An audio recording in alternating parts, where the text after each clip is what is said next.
Hello, my name is Maria Libertad, and I'm going to talk about equivalence in translation, its elements, and its importance. So first of all, what is translation? We talked previously in other units that translation can be seen as a product and as a process. So as a process is the activity of transferring a written text form, source language, to target language in a specific social-cultural context.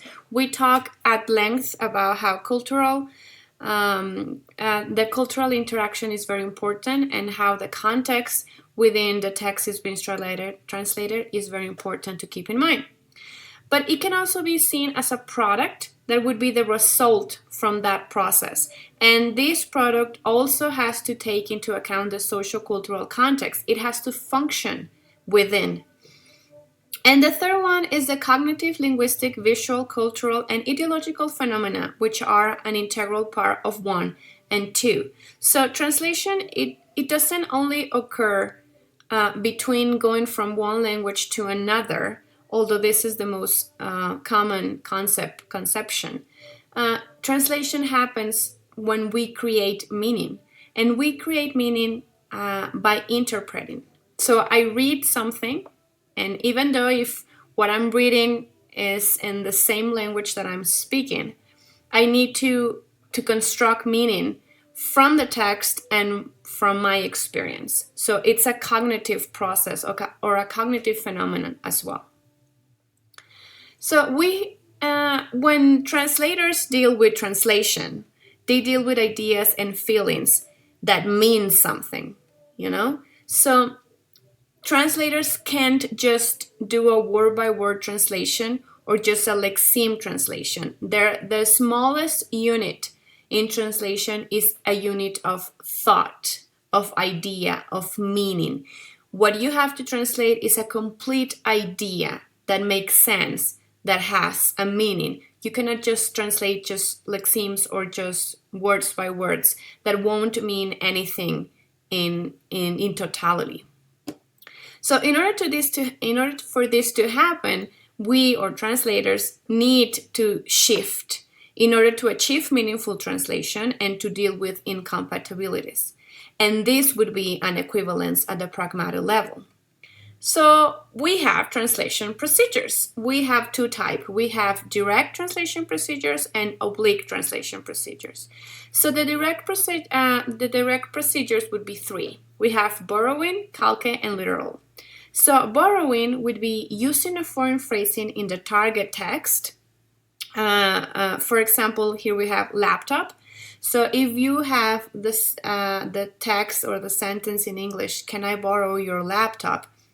In translated Spanish would be me prestas tu laptop, and we would be using the word laptop borrowed from the English language. Then we have the calque, that it's similar to borrowing, but instead of just using the word just as it is having the word and translated word by word or element by element. So here we have the example Biergarten, that it's from German, and we translated it in English like beer garden. So this calque doesn't happen with the word kindergarten, that comes from German too. The word kindergarten it's been borrowed from German. If we would use a calque in this example, would be children garden. So that's why borrowing and calque are quite similar. And the third one is literal translation, where you relied on the direct transfer from the text, the source text, to the language text, to the target text, using the same grammatical and meaningful text. So for example, here we have te estoy tomando el pelo, which is an equivalence for I'm pulling your leg. But if we do a literal translation, would be I'm taking your hair. And in this literal translation, we would miss the sense or the meaning of the sentence. Now, the second type of translation procedures, it's oblique. And here in this part is where we're going to talk about equivalence. So the first procedure is transposition, that involves replacing one word class with another without changing the meaning of the text. So here we have the example of the Mexican border, and translating in Spanish would be la frontera con México. So instead of using an adjective, Mexican, we are using a noun with a preposition, con México. But it's the same meaning. The Mexican border and la frontera con México means the same. It's about this space between the US and Mexico. Then we have modulation that involves changing the form of the message through a change in perspective. So here we have the example. It is not difficult to show, and in Spanish it would be es fácil de demostrar. This sentence is modulated because in Spanish saying no es difícil de demostrar, it sounds unnatural. We don't normally use as many negative sentences as we can find in English. So in Spanish, we would have to change it from a negative sentence to a positive or affirmative sentence using modulation. The third one would be adaptation, that involves recreation in order to suit the target language culture in an equivalent situation. So here we have, for example, the laundry chute.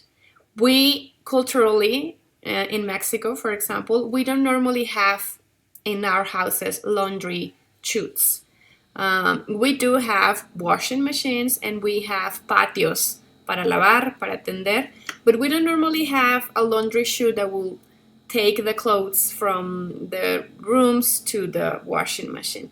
So here we need to have a recreation, to make a recreation, to have an equivalent situation. So instead of using the laundry chute, we could use washing machine or a laundry hamper. That would be cesto de la ropa sucia. The last one, oblique translation procedure, is equivalence. So we're going to talk a little more about equivalence. What is equivalence? Well, the same meaning may have to be expressed in another language by a very different form. So here we have, speaking of the double, the equivalence in Spanish would be hablando del rey de Roma. We cannot, if we translate the form on one language literally into the corresponding form to another language, would often change the meaning.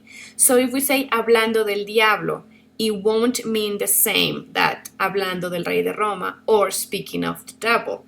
Meaning must have priority over form. So the meaning of these two sentences is that the person someone is talking about just arrived. So speaking of the devil, and that person just arrived. Hablando del rey de Roma, and that person just arrived. If I say hablando del diablo, it means something completely different in Spanish, and it wouldn't be an equivalent. So here we have some equivalence orientations. First of all, we need to be aware that we can't achieve perfect equivalence. I mean, that's the goal, but it's not possible. So we need to decide what type of equivalence are we going to prioritize. We want a formal equivalence, a dynamic equivalence, or a cognitive equivalence. So the formal equivalence focus on content of the form and structure, fidelity of the source language forms and structure, and is normally approached literally with literal translation procedures or direct ones. And the dynamic equivalence, it's aiming for achieving the same reader experience, to have the same effect on the target text from readers. So these would be approach freer or by oblique translation procedures. And the last equivalence would be cognitive equivalence. This one focuses in content or information and in the informative function of language. So what is grammatical equivalence? Grammar is the set of rules which determine the way in which words and phrases can be combined in language, and the kind of info which has to be made regularly explicit in utterances. So we understand where grammar is. It has to do with structure, and English has a structure, and Spanish has another structure, and sometimes this structure is not compatible. So that's why in translation, translators need to make some shifts to deal with the incompatibilities in order to achieve this grammatical equivalence. So when dealing with a grammatical equivalence, we face the problem or the difficulty of dealing with grammatical categories. So here we have person, tense, voice, aspect, gender, and number. We won't deepen in all of them, but we're going to talk a little about them. So in person, you have the pronouns, right? So we need to be really aware of the similarity and differences between person or pronouns in one language and the other. So in English, we have the pronoun you, that in Spanish could be translated as tú, usted, ustedes, vos, vosotros. So we need to take that into account when doing translation from English to Spanish. The tense, that stands for verb form, that expresses time relation with action, activity, or state. We have future, present, and past. We have conjugation. So in English, you have the verb to be. In present, you have am, are, es, and that's it. And in Spanish, you have soy, eres, es, somos, son, or estoy, estás, está, estamos, están. So this is something that you need to keep in mind when doing translation and when you want to achieve equivalence, the tense and the person, because it changes the meaning of what you're saying. And we also have voice. So this category refers to the active and passive use of a verb. So this has to do also with frequency. How frequent and in which way it's used, the passive voice and the active voice in English, and how it's used in Spanish. Really quick about gender and number. We know that in Spanish, adjectives follow the gender and the number of the pronoun. So you can say, el perro blanco, los perros blancos. And we know that in English, adjectives don't follow the gender or the number of the pronoun. So this is something that we need to take into account as well. So what is the importance of this? We have established before in other units that the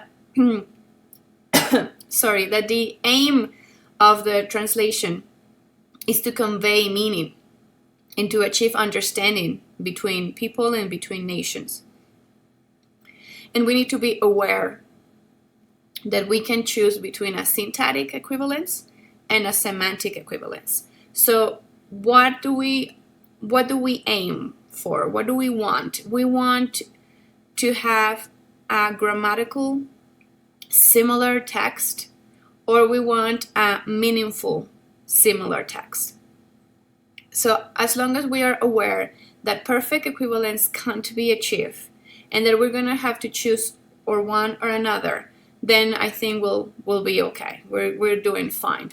And for me, I believe that meaning is very important. And I do believe that meaning is not just derived from the text itself. It has to be a construction between the reader and the text. And that some things are gonna get lost in translation, definitely. So these are our references. Thank you so much for listening, and this is all.